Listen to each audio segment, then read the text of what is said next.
Hello friend, स्वागत है आपका अपने चैनल में। जैसे आपको पता है कि आपका 14 फरवरी 2023 से आपका फाइनल बोर्ड परीक्षा शुरू हो जाएगा और 14 फरवरी को ही यानी पहले ही दिन आपका मैथ का परीक्षा है। इसीलिए 14 फरवरी के लिए मैथ का वायरल क्वेश्चन आज पढ़ाएंगे और यही सब प्रश्न 14 फरवरी को आएगा। तो एक एक क्वेश्चन बाबू इम्पोर्टेंट है और एक एक क्वेश्चन को काफी अच्छी तरीके से समझाया जाएगा ताकि आपको समझ में आ जाए। तो प्लीज आप लोग वीडियो को एकदम शुरू से लेके अंत तक देखिएगा। और अभी तक आप हमारे व्हाट्सएप ग्रुप में नहीं जुड़े हैं तो ये हमारा व्हाट्सएप नंबर है 8789307304। इस पे आपको बोलना है कि सर मुझे व्हाट्सएप ग्रुप में जोड़ दीजिए, तो हम आपको व्हाट्सएप ग्रुप में जोड़ देंगे। और वीडियो को अभी तक आप लाइक नहीं किए तो प्लीज आप लोग वीडियो को लाइक कर दीजिए। चैनल को सब्सक्राइब नहीं किए तो चैनल को सब्सक्राइब करके साथ में बेल आइकन को ऑल पे दबा लीजिए ताकि जब भी लाइव क्लास हो तो आपके पास नोटिफिकेशन पहुंचता रहे। तो आइए शुरू करते हैं पहले नंबर प्रश्न से। तो पहला नंबर प्रश्न है कि निम्नलिखित में से कौन अभाज्य संख्या है। अब इसमें से आपको बताना है कि कौन अभाज्य संख्या है। तो अभाज्य संख्या किसे कहते हैं? तो जो एक और खुद के सिवा किसी अन्य संख्या से नहीं कटे उसे अभाज्य संख्या कहते हैं। और भाज्य संख्या किसे कहते हैं? तो वैसी संख्या जो एक और खुद के सिवा किसी अन्य संख्या से कटे उसे भाज्य संख्या कहते हैं। तो चलिए एक एक ऑप्शन हम यहाँ पे चेक करते हैं। तो यहाँ पे ए नंबर ऑप्शन में है 8। तो यहाँ पे देखिए जो 8 है ये 1 से कट जाएगा, 2 से कट जाएगा, 4 से कट जाएगा और खुद 8 से कट जाएगा। यानी ये एक और खुद के सिवा यहाँ पे 2 अन्य संख्या से कट रहा है तो ये भाज्य संख्या हो जाएगा। अब हम यहाँ पे बी वाला ऑप्शन चेक करेंगे। तो यहाँ पे है 9। जो 9 है ये 1 से कटेगा, 3 से कटेगा और खुद 9 से कट जाएगा। ये भी एक और खुद के सिवा एक अन्य संख्या से कट रहा है तो ये भी क्या हो जाएगा? भाज्य संख्या हो जाएगा। अब हम यहाँ पे सी वाला ऑप्शन चेक करेंगे 11। तो जो 11 है ये 1 से कटेगा और खुद 11 से कटेगा, ये किसी अन्य संख्या से नहीं कटेगा तो यही क्या हो जाएगा? यहाँ पे अभाज्य संख्या हो जाएगा। तो यहाँ पे सी वाला आंसर बिल्कुल ही सही हो जाएगा। यहाँ पे पूछ रहा है कि निम्न में से कौन अभाज्य संख्या है। तो यहाँ पे 11 क्या है? अभाज्य संख्या है। काफी अच्छी तरीके से आपको समझ में आ गया होगा। आइए देखते हैं अगला प्रश्न 2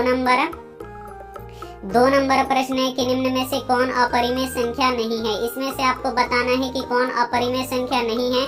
तो जिसमें रूट और पाई रह जाता है वो अपरिमेय हो जाता है। तो आइए एक एक ऑप्शन यहाँ पे चेक करते हैं। यहाँ पे है रूट 11। तो यहाँ पे देखिए रूट 11 का वर्गमूल नहीं निकलेगा, इसमें रूट रह जाएगा तो ये अपरिमेय संख्या हो जाएगा। अब यहाँ पे बी ऑप्शन है रूट 15। तो यहाँ पे देखिए रूट 15 का भी वर्गमूल नहीं निकलेगा, इसमें भी रूट रह जाएगा तो ये भी क्या हो जाएगा? अपरिमेय संख्या हो जाएगा।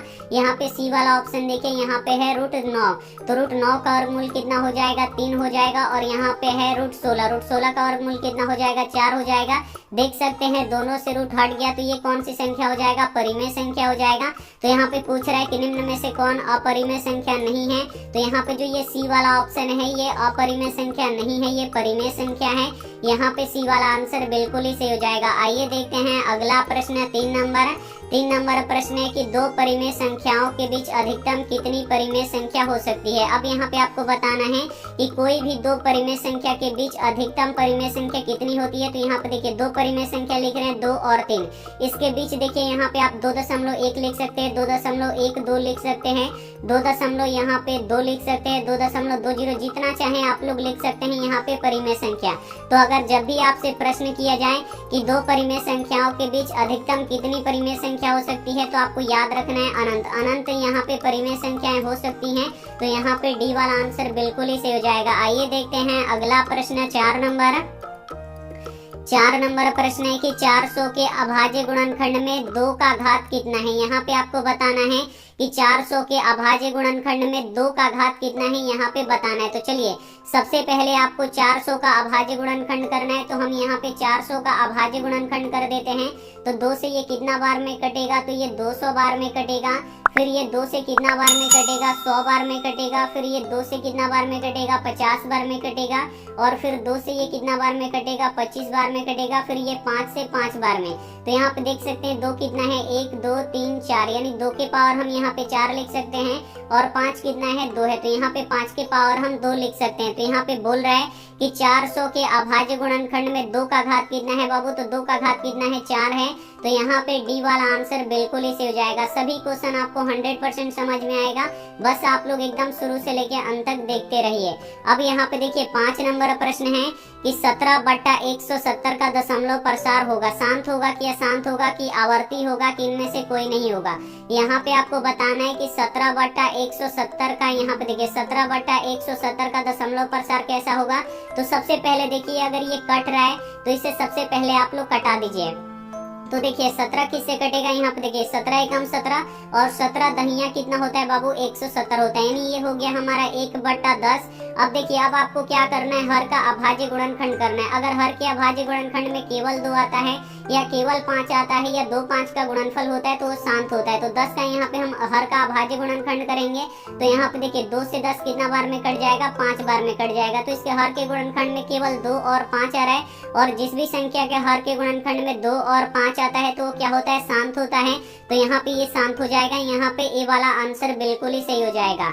आइए देखते हैं अगला प्रश्न 6 नंबर। 6 नंबर प्रश्न है कि दो संख्याओं का लौसा 60 और मौसा 10 है, यदि पहली संख्या 20 है तो दूसरी संख्या ज्ञात करें। यहाँ पे देखिए दो संख्याओं का लौसा 60 दिया गया है, मौसा 10 दिया गया है और पहली संख्या 20 दिया गया है, तो आपको दूसरी संख्या निकालना है। तो ये भी प्रश्न आएगा आपके परीक्षा में। तो देखिए इसे कैसे सॉल्व करेंगे, तो इसके लिए एक फॉर्मूला होता है, पहली संख्या गुणे दूसरी संख्या बराबर लौसा और गुणे मौसा होता है। अगर ये फॉर्मूला आपको नहीं पता है तो इसे आप लोग लिख के याद कर लीजिए। तो पहली संख्या बाबू कितना है, 20 है, तो यहाँ पे लिख देंगे 20, और दूसरी संख्या निकालना है तो इसको वैसे ही छोड़ दीजिए। लौसा कितना है, 60 है, तो यहाँ पे लिख देंगे 60, और मौसा कितना है, 10 है, तो यहाँ पे लिख देंगे 10। अब आपको दूसरी संख्या निकालना है, तो 20 इधर गुणा कर रहा है तो इधर आके क्या करेगा, भाग करेगा, यानी दूसरी संख्या बराबर कितना हो जाएगा हमारा 60 गुणे 10 और बट्टा के नीचे हो जाएगा 20, और 20 से देखिए 60 कितना बार में कटेगा, 3 बार में कटेगा। तो यहाँ पे देखिए 3 में 10 से गुणा करेंगे तो 10 दिया कितना हो जाएगा, 30 हो जाएगा, यानी हमारी दूसरी संख्या कितना निकल जाएगा, 30 निकल जाएगा। सी वाला आंसर बिल्कुल ऐसे हो जाएगा। और जो भी बच्चे अभी तक चैनल को सब्सक्राइब नहीं किए हैं तो प्लीज आप लोग चैनल को सब्सक्राइब कर लीजिए। हम यहाँ पे 14 फरवरी के लिए, आपको पता है कि आपका एग्जाम 14 फरवरी 2023 में यहाँ पे 14 फरवरी से शुरू होगा, और पहले ही दिन आपका मैथ का पेपर है, इसीलिए मैथ का यहाँ पे वायरल क्वेश्चन आपको बताया जा रहा है, और यही सब क्वेश्चन आपको 14 फरवरी को देखने को मिलेगा। चलिए अगला क्वेश्चन देख लीजिए। अगला क्वेश्चन अब हम यहाँ पे 7 नंबर सोल्व करेंगे कि यदि बहुपद px x² - 2x - 6 के शून्यक अल्फा बीटा हो तो अल्फा इंटू बीटा का मान है। अब यहाँ पे आपको देखिए अल्फा इंटू बीटा का मान निकालना है, तो अल्फा इंटू बीटा का यहाँ पे आपको फॉर्मूला याद होना चाहिए। तो अल्फा इंटू बीटा का फॉर्मूला क्या होता है, तो c/a होता है। बस यहाँ पे आपको c का मान रख देना है और यहाँ पे आपको a का मान रख देना है। तो कहाँ से आएगा बाबू c और a का मान, तो इस बहुपद से आएगा। देखिए जो x² में गुणा करता है वो a होता है, तो x² में क्या गुणा कर रहा है, कुछ भी नहीं कर रहा है। जहाँ पे कुछ भी नहीं होता है वहाँ पे 1 होता है, और जो केवल x में गुणा करता है वो b का मान होता है। तो x में क्या गुणा कर रहा है बाबू, -2 गुणा कर रहा है, तो b का मान यहाँ पे -2 हो जाएगा। और जिसमें x नहीं होता है वो c का मान होता है, तो c का मान कितना है बाबू, यहाँ पे आगे माइनस है तो आपको माइनस लेना पड़ेगा, यानी -6 है। बस इसमें आपको रख देना है यहाँ पे अल्फा इंटू बीटा बराबर यहाँ पे c का मान रखना है। तो c का मान कितना है, -6 है, तो -6, और a का मान कितना है बाबू, 1 है, तो यहाँ पे लिख देंगे 1। अब यहाँ पे देखिए अल्फा इंटू बीटा बराबर -6/1 का अर्थ क्या हुआ बाबू, -6 ही हुआ। तो यहाँ पे क्या हो जाएगा हमारा बी वाला आंसर क्या हो जाएगा, बिल्कुल ही सही हो जाएगा। आपको 100% समझ में आ गया होगा। आइए देखते हैं अगला प्रश्न 8 नंबर। 8 नंबर प्रश्न है कि एक रैखिक समीकरण का घात होता है। काफी महत्वपूर्ण क्वेश्चन है। यहाँ पे आपको बताना है कि एक रैखिक समीकरण का घात कितना होता है, तो 1 होता है, इसे आपको याद रखना है। सी वाला आंसर बिल्कुल ही सही हो जाएगा। और द्विघात बहुपद का घात कितना होता है, 2 होता है, और त्रिघात बहुपद का घात कितना होता है, 3 होता है, इसे आपको याद रखना है। आइए देखते हैं अगला प्रश्न 9 नंबर। 9 नंबर प्रश्न है कि निम्नांकित में से कौन बहुपद नहीं है। अब इसमें से आपको पहचानना है कि कौन बहुपद नहीं है। तो सबसे पहले देखिए हम आपको एक ट्रिक बताए थे पहचानने के लिए। तो यहाँ पे देखिए जो x है वो कभी भी यहाँ पे देखिए x का पावर माइनस में नहीं होना चाहिए, और जो x है ये कभी रूट में नहीं होना चाहिए, और जो x है ये कभी भी बट्टा में नहीं होना चाहिए। ये तो बहुपद है, ये भी बहुपद है, और इसमें देखिए जो x है ये रूट में है। यहाँ पे देखिए जो x होना चाहिए ये रूट में नहीं होना चाहिए, x का पावर माइनस में नहीं होना चाहिए, और जो x है वो बट्टा के नीचे नहीं होना चाहिए। तो इसमें पूछ रहा है कि कौन बहुपद नहीं है, तो ये वाला यहाँ पे बहुपद नहीं है, क्योंकि इसमें जो x है ये रूट के अंदर है। तो यहाँ पे सी वाला आंसर क्या हो जाएगा, बिल्कुल ही सही हो जाएगा। आइए देखते हैं अगला प्रश्न यहाँ पे 10 नंबर। 10 नंबर प्रश्न है कि -10 -6 -2 डॉट डॉट यहाँ पे देखिए 34 में पदों की संख्या है। यहाँ पे 34 तक दिया गया और इसमें पूछ रहा है कि पदों की संख्या क्या है। तो पदों की संख्या यानी आपको n का मान निकालना है। तो n का मान बाबू कैसे निकलता है, तो इसके लिए एक फॉर्मूला होता है an वाला। तो an बराबर क्या होता है, a plus n minus 1 into क्या होता है, d होता है। तो n क्या होता है, अंतिम पद होता है। तो अंतिम पद यहाँ पे देखिए कितना दिया गया है, 34। तो यहाँ पे लिख देंगे 34 और a का मान, तो a क्या होता है बाबू, AP का प्रथम पद होता है। तो पहला पद कितना है, -10 है। तो यहाँ पे लिख देंगे -10, यहाँ पे प्लस है तो प्लस। आपको n का मान निकालना है तो इसको वैसे ही छोड़ दीजिए। अब यहाँ पे आपको d का मान रखना है। तो d कैसे निकलता है, तो दूसरे पद में से पहले पद को घटाना पड़ता है। तो यहाँ पे देखिए दूसरा पद -6 है, इसमें से आपको घटाना है। तो सबसे पहले आपको घटाव का चिन्ह देना है और उसके बाद आपको यहाँ पे पहला पद लिखना है। तो पहला पद भी माइनस में है। यहाँ पे ही बच्चे गलती कर देते हैं, आंसर नहीं आता, ये माइनस लगाना भूल जाते हैं। यहाँ पे देखिए d बराबर क्या हो जाएगा, -6 और माइनस माइनस ये +10 हो जाएगा। अब यहाँ पे देखिए 10 में से 6 निकल जाएगा, आपका 4 बचेगा। d का मान कितना बचा, यहाँ पे 4 बचा। अब ये -10 है, बराबर के इधर आएगा तो क्या हो जाएगा, +10 हो जाएगा। यानी 34 + 10 बराबर के इधर देखिए 4 में n से गुणा होगा तो 4n हो जाएगा और 4 में फिर -1 से गुणा करेंगे तो -4 हो जाएगा। यहाँ पे देखिए 34 और 10 कितना हो जाएगा बाबू, 44 हो जाएगा। और बराबर के उधर क्या है, 4n - 4 है। अब -4 को इधर ला दीजिए तो 44 और +4 और इधर हो जाएगा हमारा 4n। 44 और 4 48 बराबर 4n हो जाएगा। 4 से 48 कितना बार में कट जाएगा, 12 बार में कट जाएगा। यानी n हमारा कितना हो गया यहाँ पे 12। तो यहाँ पे देखिए कौन सा आंसर सही हो जाएगा, बी वाला आंसर यहाँ पे बिल्कुल ही सही हो जाएगा। अगला क्वेश्चन देख लीजिए 11 नंबर। 11 नंबर भी क्वेश्चन काफी महत्वपूर्ण है। यहाँ पे देखिए 11 नंबर क्वेश्चन है कि 21, 18, 15 डॉट डॉट का कौन सा पद शून्य है। यानी इसमें से आपको बताना है कि कौन सा पद शून्य है। तो जब भी ऐसा क्वेश्चन है तो यहाँ पे पूछ रहा है कि कौन सा पद शून्य है, तो यहाँ पे an का मान कितना हो जाएगा बाबू, 0 हो जाएगा। और यहाँ भी आपको n का मान ही निकालना है। तो चलिए फिर से अब हम यहाँ पे निकालते हैं। तो an बराबर क्या होता है, a plus n minus 1 into D होता है। an का मान बस आपको यहाँ पे 0 रख देना है। तो यहाँ पे 0 और a का मान बाबू कितना है, यहाँ पे देखिए a का मान यहाँ पे 21 है और प्लस n का मान आपको निकालना है तो उसको वैसे ही छोड़ दीजिए। और d का मान देखिए, यहाँ पे d का मान क्या हो जाएगा, दूसरे पद में से पहले पद को घटाना है। तो 18 में से 21 घटाएंगे बाबू तो माइनस यहाँ पे कितना बचेगा, 3 बचेगा। अब यहाँ पे देखिए 0 बराबर यहाँ पे 21 है तो 21। अब इसे गुणा कीजिए, यहाँ पे प्लस है और यहाँ पे माइनस है तो प्लस और माइनस माइनस। और यहाँ पे देखिए n में 3 से गुणा करेंगे तो यहाँ पे 3n हो जाएगा। अब -1 में -3 से गुणा कर रहे हैं, बिल्कुल आप लोग ध्यान से देखिए।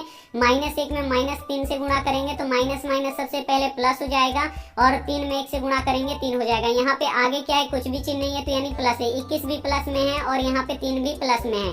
दोनों को जोड़ दीजिए, 21 और 3 कितना हो जाएगा बाबू यहाँ पे, तो 21 और 3 24 और -3n हो जाएगा। अब यहाँ पे देखिए आपको क्या करना है कि +24 को इधर भेज देना है। तो ये -24 हो जाएगा, बराबर के इधर आएगा और इधर ये क्या हो जाएगा, -3 है तो -3 ही रहेगा। माइनस से माइनस कट जाएगा और 3 से 24 कितना बार में कट जाएगा, 8 बार में कट जाएगा। यानी n का मान कितना निकल गया, 8 निकल गया।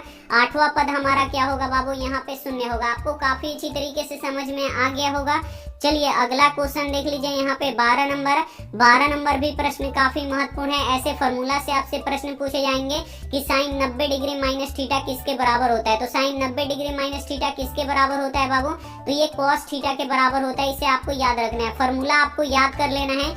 साइन 90 डिग्री माइनस थीटा किसके बराबर होता है, तो ये कॉस थीटा के बराबर होता है। चलिए अगला क्वेश्चन देख लीजिए। अगला क्वेश्चन यहाँ पे देखिए 13 नंबर क्वेश्चन है कि 9 sec square a minus 9 tan a square a का मान है। काफी महत्वपूर्ण क्वेश्चन है और ये भी क्वेश्चन आपसे पूछा जाएगा। यहाँ पे देखिए 9 sec स्क्वायर a माइनस यहाँ पे 9 tan a स्क्वायर a दिया गया, बोल रहा है कि ये किसके बराबर है। तो 9 दोनों में कॉमन है तो 9 आपको बाहर निकाल लेना है। तो अंदर क्या बचेगा बाबू, sec स्क्वायर a और यहाँ से बचेगा हमारा tan a स्क्वायर a। अब यहाँ पे देखिए फॉर्मूला बन गया, sec square a minus tan a square a किसके बराबर होता है, तो ये 1 के बराबर होता है। तो इसके बदले में हम क्या लिख देंगे, 1 लिख देंगे तो 9 और इसके बदले में हम 1 लिख देंगे तो 9 एकम कितना हो जाएगा, 9 हो जाएगा और यही हमारा आंसर हो जाएगा। यानी यहाँ पे देखिए बी वाला आंसर क्या हो जाएगा, 100% यहाँ पे सही हो जाएगा। आप लोग बिल्कुल ध्यान से देखिए, सभी क्वेश्चन आपको 100% समझ में आएगा। अगला क्वेश्चन देखिए 14 नंबर।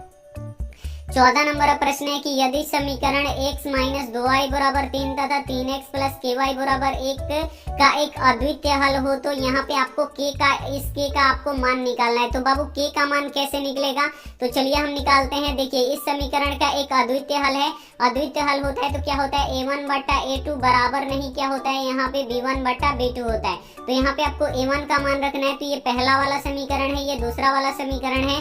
तो जो x में गुणा करता है वो a1 होता है। तो a1 का मान यहाँ पे क्या है वो कुछ भी नहीं है, तो यहाँ पे क्या हो जाएगा 1 हो जाएगा। और जो y में गुणा करता है ये b1 होता है। तो b1 का मान बाबू कितना है, यहाँ पे देखिए माइनस है तो आपको माइनस छोड़ना नहीं है, माइनस आपको लेना है। और c1 का मान कितना है बाबू, यहाँ पे 3 है।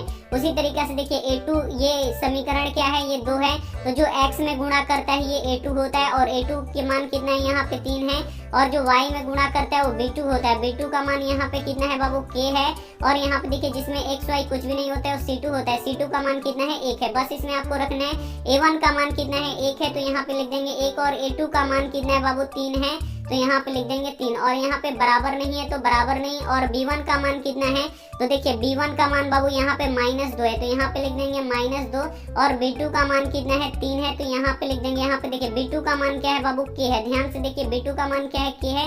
तो यहाँ पे लिख देंगे k। अब आपको क्रॉस मल्टीप्लाई कराना है तो k में 1 से गुणा कीजिए, यानी तिरछा तिरछी आपको गुणा करना है। तो k में 1 से गुणा होगा तो k, और बीच में बराबर नहीं है तो यहाँ पे बराबर नहीं देंगे। और यहाँ पे देखिए 3 में 2 से गुणा होगा तो यहाँ पे देखिए सबसे पहले माइनस है तो माइनस 3 दूनी कितना हो जाएगा, 6 हो जाएगा। यानी k बराबर नहीं क्या हो जाएगा, 6 हो जाएगा।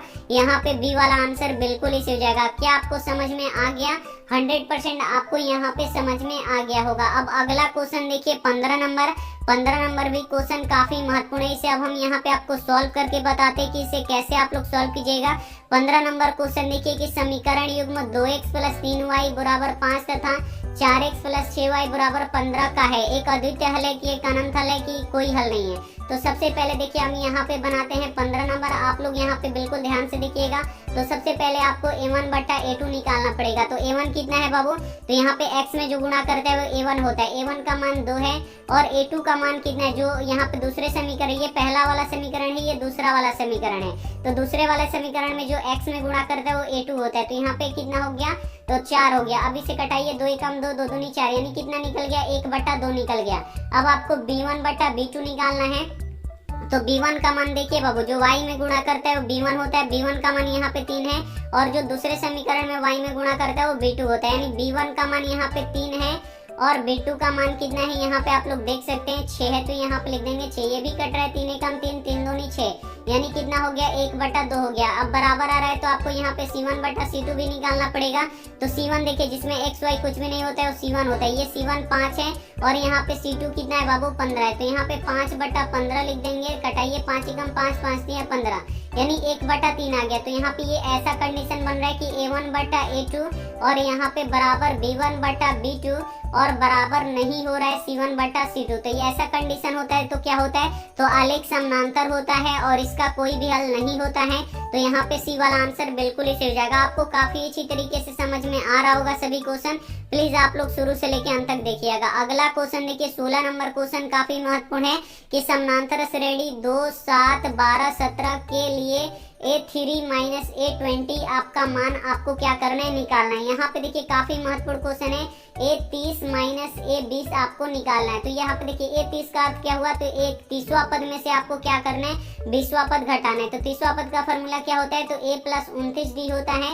और यहाँ पे देखिए माइनस है तो माइनस, अब यहीं पे बच्चे गलती करते हैं। यहाँ पे आपको सबसे पहले ब्रैकेट लगाना है क्योंकि ये माइनस है, ये 20वां पद के लिए। 20वां पद में 2 अंक होता है इसलिए ब्रैकेट लगाएंगे। जो माइनस है ये दोनों के लिए होगा, a प्लस यहाँ पे 19d होगा। अब यहाँ पे सबसे पहले माइनस से इन दोनों में गुणा कराना है। तो यहाँ पे a प्लस यहाँ पे 29d और यहाँ पे माइनस a में गुणा करेंगे। तो यहाँ पे देखिए माइनस से यहाँ पे a में गुणा करेंगे तो माइनस a, और यहाँ पे देखिए माइनस और यहाँ पे प्लस, तो क्या होगा माइनस, और यहाँ पे 19d है तो यहाँ पे लिख देंगे 19d। अब यहाँ पे देखिए माइनस a से माइनस a कट जाएगा और यहाँ पे देखिए 29d में से 19 को d घट जाएगा तो कितना बचेगा, तो 29 को d में से 19 को d घटेगा तो यहाँ पे 10 को d बचेगा। बस यहाँ पे आपको d का मान रख देना है। तो d क्या होता है, तो यहाँ पे देखिए दूसरे पद में से पहले पद को घटाया जाता है। तो 7 में से अगर 2 घटाएंगे तो कितना बचेगा बाबू, 5 बचेगा। तो यहाँ पे देखिए 10 गुणे यहाँ पे 5, 10 बचे कितना हो जाएगा, 50 हो जाएगा।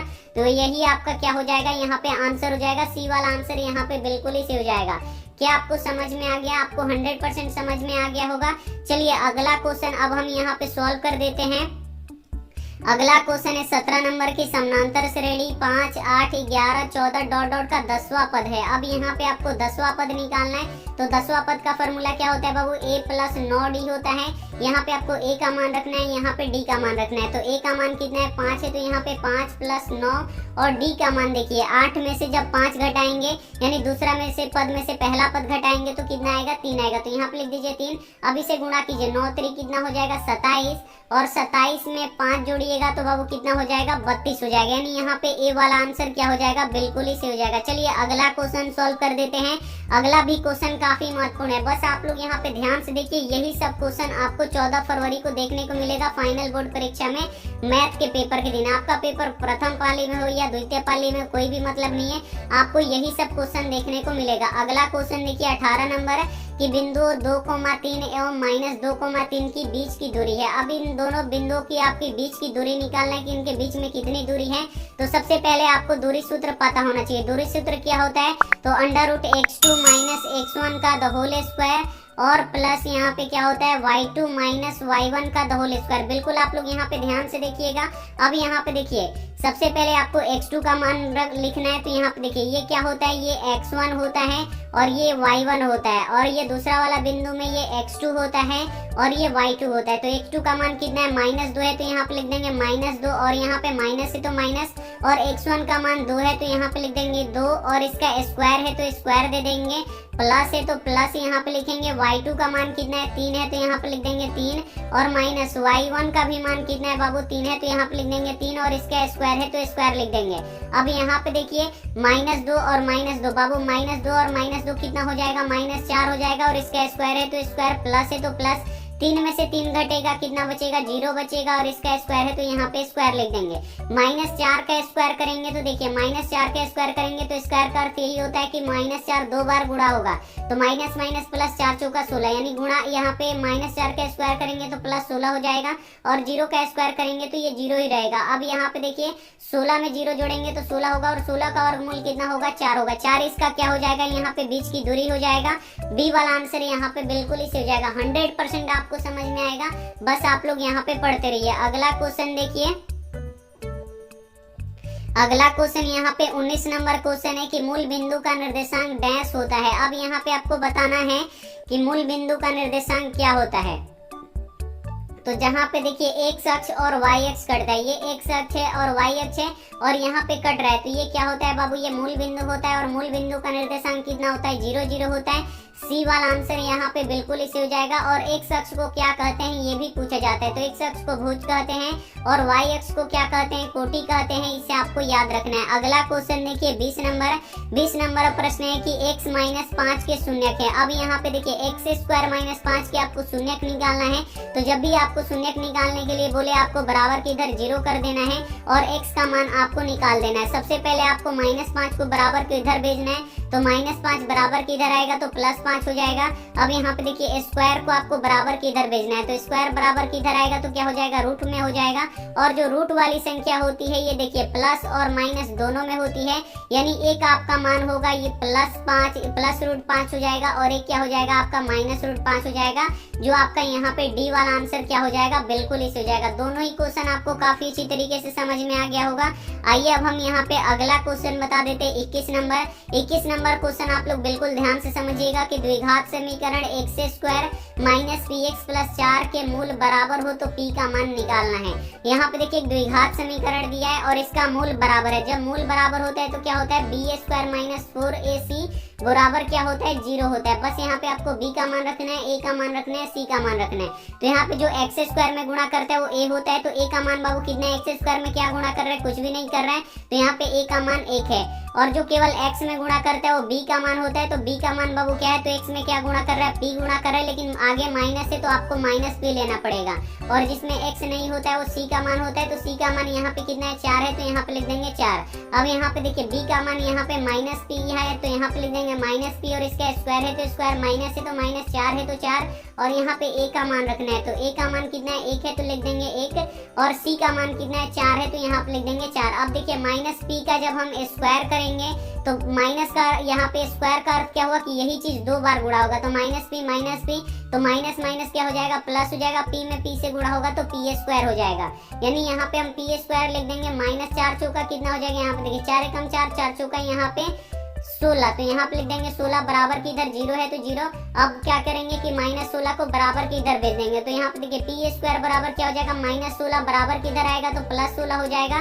अब इस स्क्वायर को क्या करेंगे बराबर की इधर भेजेंगे, तो पी बराबर क्या हो जाएगा ये अंडर रूट 16 हो जाएगा, स्क्वायर बराबर की इधर आता है तो रूट हो जाता है। अब यहाँ पे देखिए पी बराबर क्या हो जाएगा रूट 16 का वर्गमूल कितना हो जाता है 4 हो जाता है, और जो रूट में संख्या होती है प्लस माइनस दोनों होती है, तो प्लस माइनस यहाँ पे रूट 4 हो जाए, यहाँ पे प्लस माइनस 4 हो जाएगा। आपको समझ में आ गया होगा काफी अच्छी तरीके से।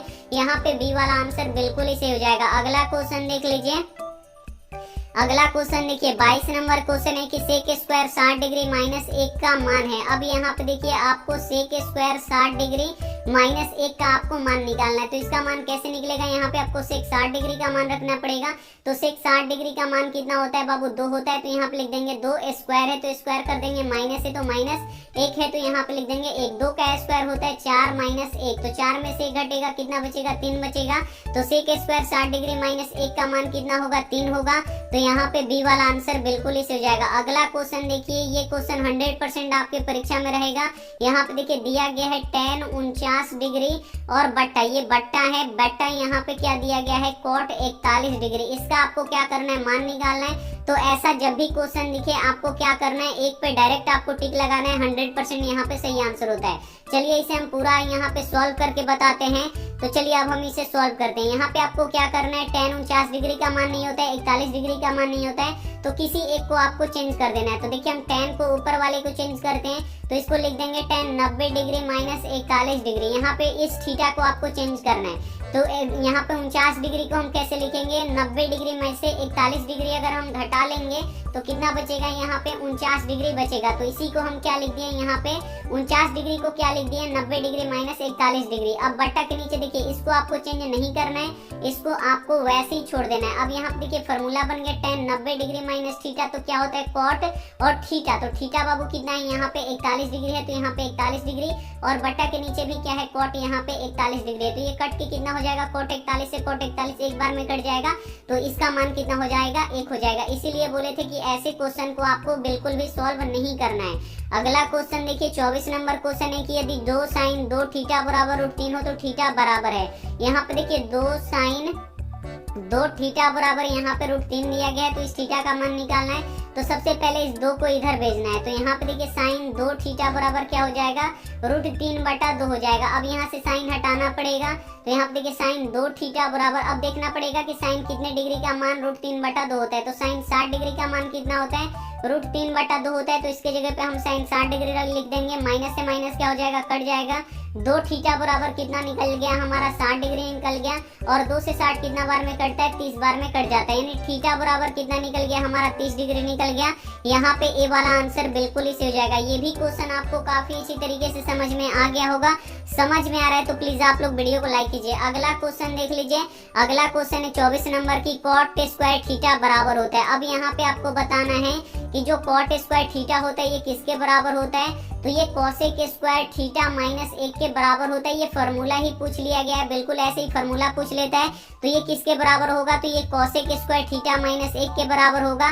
ए वाला आंसर बिल्कुल ही सही हो जाएगा। अगला भी यहाँ पे फॉर्मूला ही पूछ लिया गया है कि sine square theta plus cos square theta किसके बराबर होता है, तो sine square theta plus cos square theta किसके बराबर होता है 1 के बराबर होता है। यहाँ पे ए वाला आंसर बिल्कुल ही सही हो जाएगा। अगला क्वेश्चन देखिए 26 नंबर। 26 नंबर प्रश्न है कि यदि 2 cos 3 थीटा बराबर 1 हो तो थीटा बराबर है। यहाँ पे देखिए 2 cos 3 थीटा बराबर 1 दिया है, तो यहाँ से आपको थीटा का मान निकालना है। तो सबसे पहले 2 इधर गुणा कर रहा है तो इधर आके भाग करेगा, तो यहाँ पे देखिए cos 3 थीटा बराबर कितना हो जाएगा 1 बटा 2 हो जाएगा। अब यहाँ पे आपको देखना पड़ेगा कि cos कितने डिग्री का मान 1 बटा 2 होता है, तो cos 60 डिग्री का मान 1 बटा 2 होता है। तो यहाँ पे देखिए cos 3 थीटा है तो इसको वैसे ही छोड़ देंगे, और इसके बदले हम क्या लिख देंगे यहाँ पे cos 60 डिग्री लिख देंगे, क्योंकि cos 60 डिग्री का मान कितना होता है 1 बटा 2 होता है। तो cos से cos क्या हो जाएगा कट जाएगा, 3 थीटा बराबर यहाँ पे 60 डिग्री हो गया। 3 से 60 कितना बार में कट जाएगा, 20 बार में कट जाएगा, यानी थीटा का मान कितना निकल गया बाबू, 20 डिग्री निकल गया। तो यहाँ पे हमारा कौन सा आंसर सही होगा, डी वाला आंसर यहाँ पे बिल्कुल ही सही हो जाएगा। अगला क्वेश्चन देख लीजिए। अगला क्वेश्चन यहाँ पे देखिए 27 नंबर क्वेश्चन काफी महत्वपूर्ण है कि यदि 2 थीटा बराबर पाई बटा 3 है तो साइन थीटा का मान आपको निकालना है। यहाँ पे देखिए 2 थीटा बराबर पाई बटा 3 दिया है तो आपको साइन थीटा का मान निकालना है। तो चलिए कैसे निकलेगा साइन थीटा का मान, तो सबसे पहले यहाँ पे देखिए पाई का मान डिग्री में कितना होता है, तो डिग्री में आपको याद रखना है 180 होता है, और पाई का मान बट्टा में कितना होता है, तो 22/7 होता है। तो यहाँ पे आपको डिग्री वाला मान रखना है। तो यहाँ पे देखिए 2 थीटा है तो 2 थीटा पाई का मान कितना लिख देंगे, 180 डिग्री, और बट्टा 3 है तो 3 से 180 डिग्री कितना बार में कटेगा, 60 बार में कटेगा, यानी 2 थीटा बराबर यहाँ पे 60 डिग्री हो गया। 2 से 30 60 कितना बार में कटेगा, 30 बार में कटेगा, यानी थीटा हमारा 30 डिग्री निकल गया। बस यहाँ पे आपको रख देना है मान। यहाँ पे देखिए साइन है तो साइन और थीटा के जगह पे 30 डिग्री, साइन 30 डिग्री का मान कितना होता है, 1/2 होता है, सभी बच्चों को पता है। तो इसका सही आंसर हो जाएगा 1/2, बी वाला आंसर यहाँ पे बिल्कुल ही सही हो जाएगा। अगला क्वेश्चन देख लीजिए। अगला क्वेश्चन है 29 नंबर की द्विघात समीकरण 3x² - 2x + 1/3 के विवेचक का मान होगा। अब यहाँ पे आपको विवेचक निकालना है, तो विवेचक कैसे निकलता है, तो यहाँ पे देखिए b² - 4ac, यानी यहाँ पे आपको b का मान रखना है, a का मान रखना है, c का मान रखना है। तो बाबू b का मान क्या है, तो जो x में गुणा करता है वो b का मान होता है। तो b का मान यहाँ पे -2 है, और इसका स्क्वायर है तो स्क्वायर माइनस है तो -4 है तो 4, a का मान, तो जो x में गुणा करता है वो a का मान होता है। तो a का मान 3 है तो 3, और c का मान, तो बाबू देखिए c जिसमें x नहीं होता है वो c का मान होता है, तो c का मान 1/3 है, तो यहाँ पे लिख देंगे 1/3। ये तो 3 से 3 क्या हो जाएगा, कट जाएगा। अब यहाँ पे देखिए -2 का स्क्वायर करेंगे, तो आपको बताए थे कि -2 का स्क्वायर क्या हुआ कि -2 गुणे -2, इसको 2 बार लिखना है क्योंकि ये स्क्वायर है। माइनस माइनस प्लस हो जाएगा, 2 दूनी कितना हो जाएगा, 4 हो जाएगा, यानी +4 हो जाएगा, और माइनस यहाँ पे देखिए 4 और 1 बचा, तो 4 एकम कितना हो जाएगा, 4 हो जाएगा। 4 में से 4 घटेगा, कितना बचेगा बाबू, 0 बचेगा। इसका जो विवेचक का मान निकलेगा, यानी विवेचक का मान निकलेगा, कितना निकलेगा, तो यहाँ पे 0 निकलेगा, यानी यहाँ पे ए वाला आंसर बिल्कुल ही सही हो जाएगा। अगला क्वेश्चन देख लीजिए। अगला क्वेश्चन है 30 नंबर की द्विघात समीकरण px² + qx + c के मूलों का योगफल निम्नलिखित में से कौन सा होगा। अब इसमें से आपको इसका मूलों का योगफल निकालना है। तो देखिए मूलों का योगफल का फॉर्मूला क्या होता है, तो अल्फा + बीटा बराबर -b/a होता है। तो बस यहाँ पे आपको b का मान रख देना है, a का मान रख देना है, तो जो x में गुणा करता है वो a होता है। तो a का मान बाबू यहाँ पे क्या है, तो x में क्या गुणा कर रहा है, p गुणा कर रहा है, तो x का मान यहाँ पे p, और यहाँ पे देखिए a का मान यहाँ पे b, और जो केवल x में गुणा करता है वो b का मान होता है। तो बाबू b का मान कितना है, तो यहाँ पे x में क्या गुणा कर रहा है, q गुणा कर रहा है, यानी b का मान यहाँ पे q है, और जिसमें x y कुछ भी नहीं होता है वो c होता है, और c का मान खुद c ही है। अब यहाँ पे देखिए अब आपको मान रखना है, माइनस है तो माइनस, और यहाँ पे देखिए b का मान कितना है बाबू, तो देख सकते हैं b का मान q है, तो यहाँ पे लिख दीजिए q, और a का मान कितना है बाबू, यहाँ पे देख सकते हैं p है, तो बस यहाँ पे आपको रख देना है p, यानी -q/p कहाँ पे है, तो डी वाले ऑप्शन में। तो डी वाला आंसर यहाँ पे आपको बिल्कुल इसी हो जाएगा। यहाँ पे 14 फरवरी 2023 में आपको पता है कि आपका पहला परीक्षा पड़ेगा, और पहला ही परीक्षा यहाँ पे किसका होगा, तो मैथ का यहाँ पे बाबू परीक्षा होगा। तो ये मैथ का वायरल क्वेश्चन था, इसे अपने दोस्तों के पास ज्यादा से ज्यादा शेयर कीजिएगा ताकि उनकी भी तैयारी हो सके। तो चलिए मिलते हैं अब अगली वीडियो में, तब तक अपना ध्यान रखिए, मन लगा के पढ़ाई कीजिए। Take care and bye.